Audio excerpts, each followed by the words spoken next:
Hi, everybody. Welcome to Discover College Soccer. Today, I'm lucky enough to be joined by Coach Leach up at Corning Community College. Welcome, Coach. Hi, thanks for having me. Yeah, thanks for being here. I'm down in Florida. You're up way up there in New York. I'm sure our weather's a bit different today. Yeah, it's a little chilly in May right now up here in New York. Yeah, unfortunately or fortunately, I can't relate, depending on how you see it.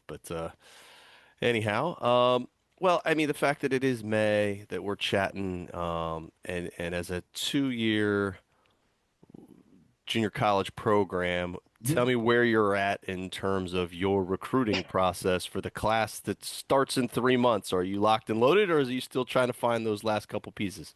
Realistically, when it comes to recruiting for me, like I'm never happy, right?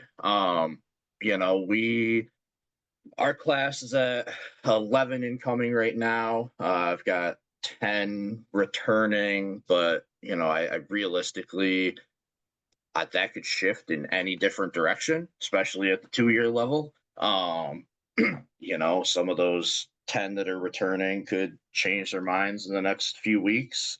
So yeah, we're still obviously recruiting, still trying to find a couple finishing pieces. A few different attackers, really want to solidify our defense in general.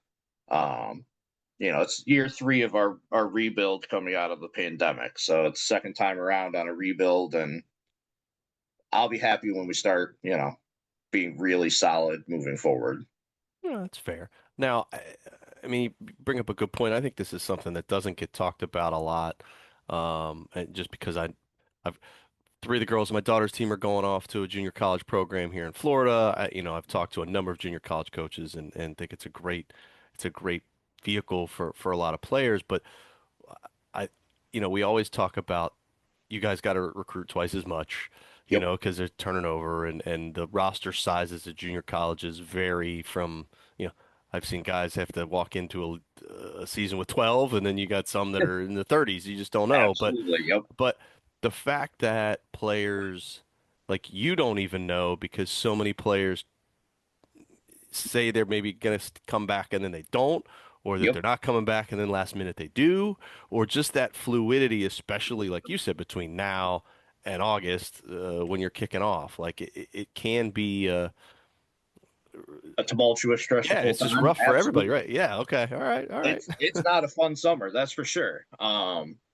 Final grades kick in here in the next couple of weeks, and kids change their mind on what their trajectory looks like. Yeah, you're right. We do. We have to recruit double the amount of people, double the amount of time. Um, would I love to carry a roster of 40? Absolutely. But carrying a roster of 40 at the junior college level is just it's not fair to the kid. It's not fair to the program in general. Yeah, absolutely. It's not a place where that makes a whole lot of sense. But No. well, when it comes to recruiting, where is it that you like to find players? Where are you doing the most of your or spending the most of your time? It's a little different now on our realm of things, just because um we do have, so being a junior college, being a D3 junior college, like we can't offer athletic scholarships, but we now have tuition based scholarships. So my first time around, it was mostly New York, right? It was showcases here in New York, it was showcases in Pennsylvania.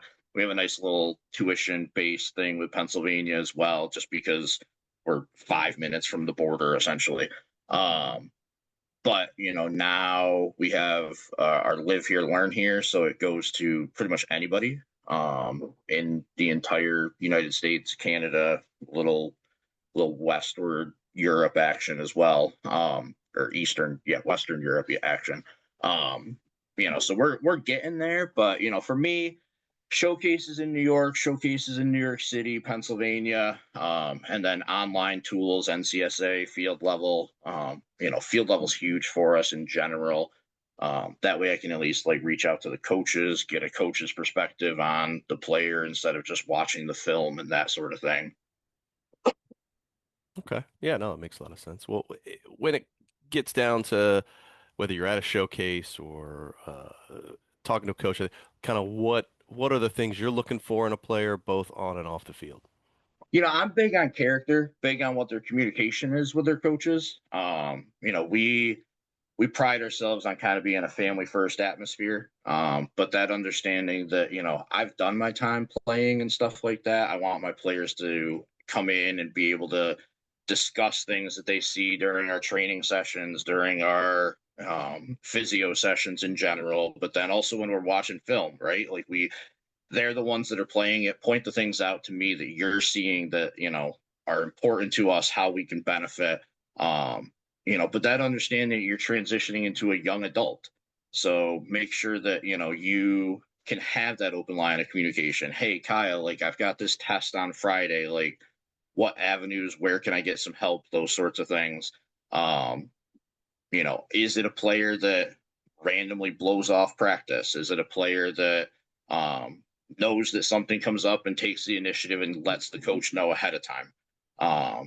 What kind of teammate are they? Are they selfish or are they pointing things out? Are they able to take constructive criticism? Are they open to the idea of, their coachability in general? Okay, awesome. Well, how about I know you guys are kind of, like you said, in that next rebuild post COVID, getting everything kicked off. But a lot of times people choose a junior college route, hopefully as a pathway to a four-year institution to keep playing. Have you guys had any success with getting players on to the next level? Yeah, absolutely. We've had a ton of success getting players on to D3 and D2 levels. We still haven't gotten that kid to a D1 level yet. Um, my assistant coach, one of my assistant coaches, had played for me for 2 years. She went on as a goalkeeper to St. Rose here in New York for a D2 program. Came back. She's given back to the program, and now is one of our assistant coaches. But yeah, the D2 route, D3 route, I have four girls right now that are going D3 that played for me for 2 years or even just 1 year for some of them. They just came in with so many credits that they were able to graduate after a year. That's that tumultuous aspect of things, right? Like they've already got a ton of credits. They need one semester. Yeah. Um, go and we have where we're located, we've got 8 D3 schools within a 50-mile radius of us, which realistically is beneficial, but also definitely hurts that recruiting aspect. Those programs carrying 35 plus players, and we're all picking from the same cream of the crop.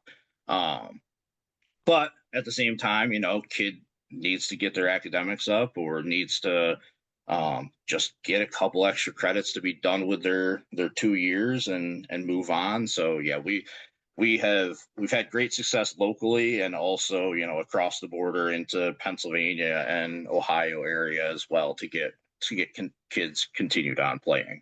But in this day and age, it's more so one of those: does the girl really want to keep going? I have a lot of kids that in the two different stints as head coach here that definitely could have continued on playing and just chose not to. Um, they were tired. They were done. It Yeah. happens. Yeah. Sure does. Well, let's talk a little bit more about the school. You've been there a decent bit of time now. Kind of give me what are the behind the scenes things, maybe some awesome things, some things we wouldn't know just by going through the website. Yeah, so I mean, Corning's great, right? Like, so a lot of 2 year schools, and I can't speak for this down south, Matt, but at least 2 year schools here in New York, right, are set up architecturally like they're essentially one building, three, four different floors, multiple wings to them, that sort of thing. The architects here at Corning made it feel more like a really small 4 year school. Um, 12 different buildings. You actually have to go out and embrace nature to go to class to class. But one of our big things is that we're one of two schools in New York State that has a learning center directly in our library. Um, and what we do with that athletically, our athletes do progress reports, check their grades, that sort of thing. But it's free access to tutors, specialists. Anytime you need some sort of help 7 days a week, you can go in and get help in a class.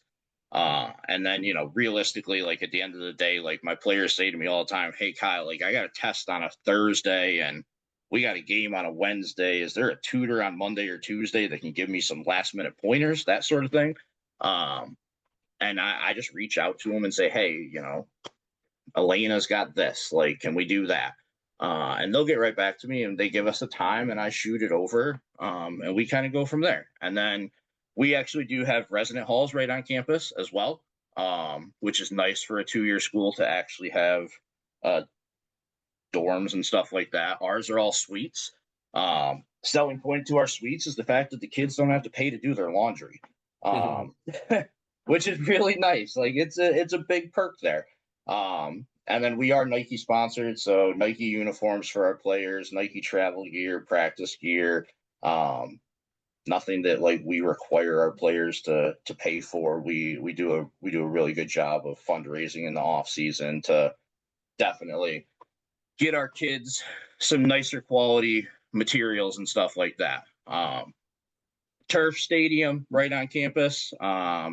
It's all soccer, so well, soccer and baseball, but there's no dirt to the baseball field, which is really actually kind of nice as well. But maximum length, maximum width on the pitch. We put it in 2014, and you would think that it's still brand new at this point in time, even with New York State winners. It's kind of ironic on that realm of things, but small campus, small rural campus, located just up the hill in Corning. So go down the hill, and we've got diverse population. Yeah, so our field, turf field, we put it in 2014. Really nice field. In general, like so, it's held up to New York weather. Um, Baseball complex right on it as well, and then we live stream all of our games. Every single home game's live stream, free subscription to.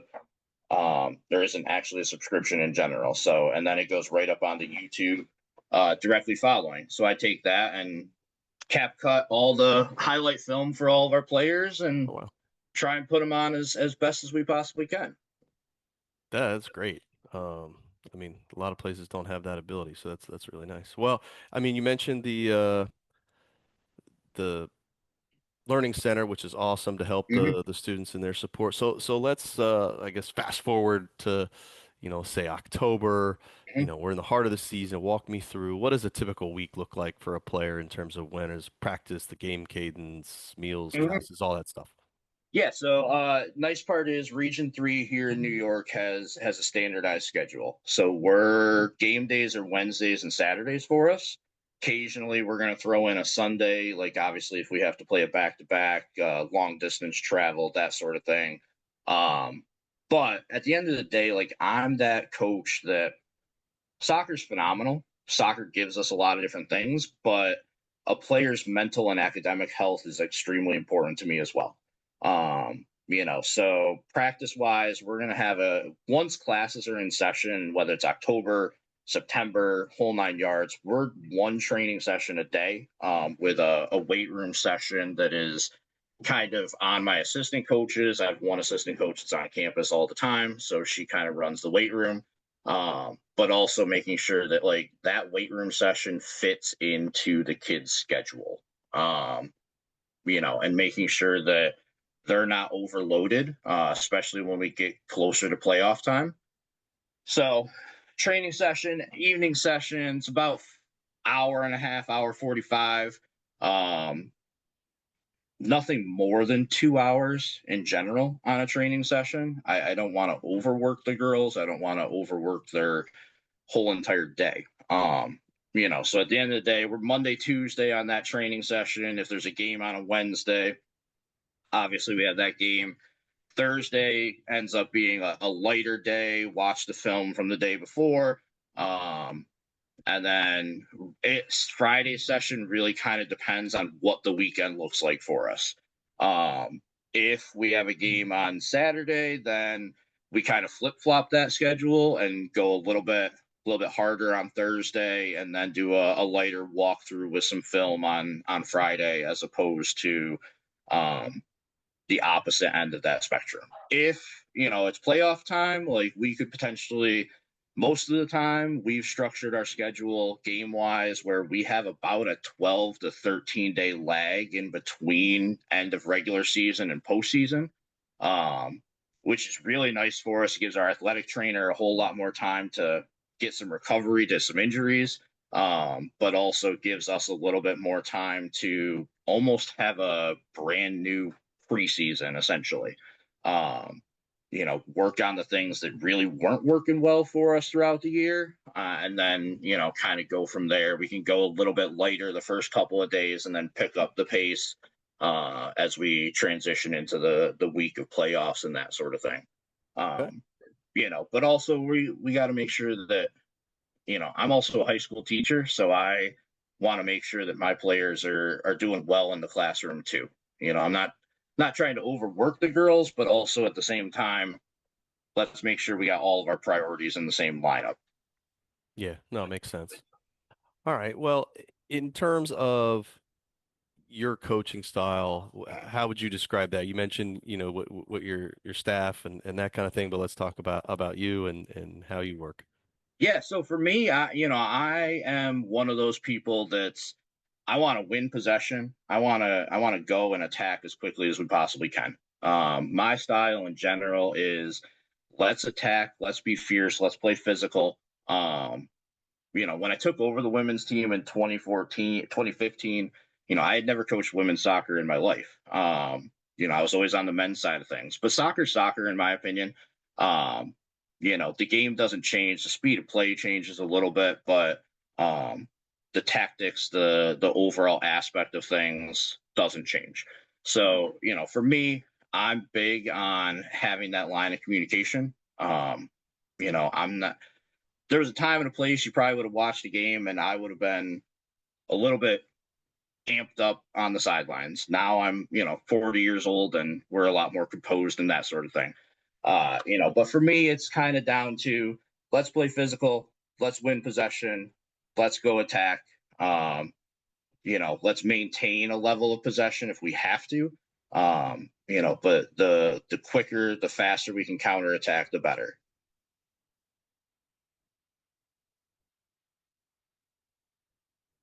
All right. Well, I appreciate all the insights. Going to leave you with one last question, and that is, if you had one piece of advice for somebody going through this process, what would that be?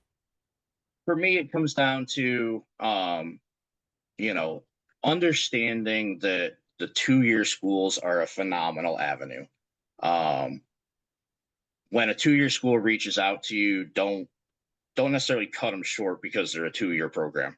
Um, there is a way of life at the 2 year system where you can come in as a freshman and play right away, or earn a starting spot right away. And the question that I always ask kids is, if you're looking at 4 year schools and you've talked to 4 year schools, is that an opportunity? Or how long before you see the pitch at that 4 year school? Whereas at the 2 year level, like you can come in and go right away and get that college level experience, get the new speed of play. It's a jump from the high school realm of things. So let's, understand that as well. But understand that, 2 year schools are, you're going to get professors that know you by name and not a number. You're going to get a coach that cares. You're going to get a coach that has to recruit 24 hours a day all year long to get to the numbers that they want. So just understand that 2 year programs are a great avenue to continue playing and get that college level experience where you can contribute right away. Absolutely. Well, really appreciate it. Thanks for the time, and good luck this coming fall. Thank you. Thank you for having me.